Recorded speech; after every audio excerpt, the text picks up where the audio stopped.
कांग्रेस की सरकार में आतंकवादी हमले होते भी थे और आतंकवादियों को शरण देने वालों को प्रधानमंत्री के निवास पर बुलाकर, कार्यालयों में बुलाकर मिलाया जाता था।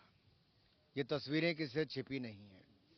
और यहां तक कि एक कमजोर सरकार 10 साल तक जब केंद्र में रही तो एक के बाद दूसरे आतंकवादी हमले भारत पे बढ़ते गए। नरेंद्र मोदी जी की सरकार में जांच एजेंसियों को खुली छूट दी गई, पूरा समर्थन दिया गया। अपनी सेनाओं को भी आतंकवादियों को और उनके ठिकानों को ध्वस्त करने के लिए खुली छूट दी गई। सर्जिकल स्ट्राइक भी हुई तो मोदी सरकार में, एयर स्ट्राइक हुई थी तो मोदी सरकार में, और ऐसे आतंकवादियों को अमेरिका से वापस हिंदुस्तान लाने का काम भी, तो अवर राणा जैसे लोगों को लाने का काम किया तो मोदी सरकार ने किया। और जो बम धमाकों में शामिल लोग थे उनको फांसी के तख्ते तक पहुंचाने का काम भी मोदी सरकार में ही हुआ है।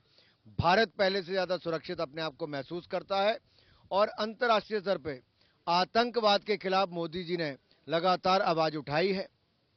विदेश नीति में बदलाव लाए हैं।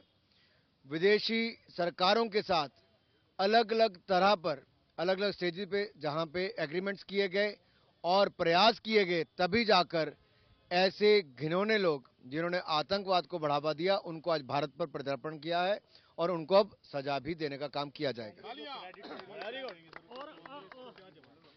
कांग्रेस को कोई जवाब नहीं साहब। कांग्रेस वो है जो धारा 370-35A का विरोध करती थी, ट्रिपल तलाक का विरोध करती थी, सीएए पर भय और भ्रम फैलाती थी और अब वही वक्फ बोर्ड पर भय और भ्रम फैला रही है।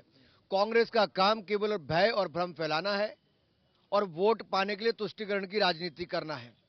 ना ये आतंकवादियों के खिलाफ कभी कदम उठा पाए और आज भी वक्फ बोर्ड पर जिस तरह से भ्रमित करने का प्रयास करते हैं। कांग्रेस की बांटो और राज करो की राजनीति का अंत हो चुका है, आगे इनके लिए कुछ नहीं है।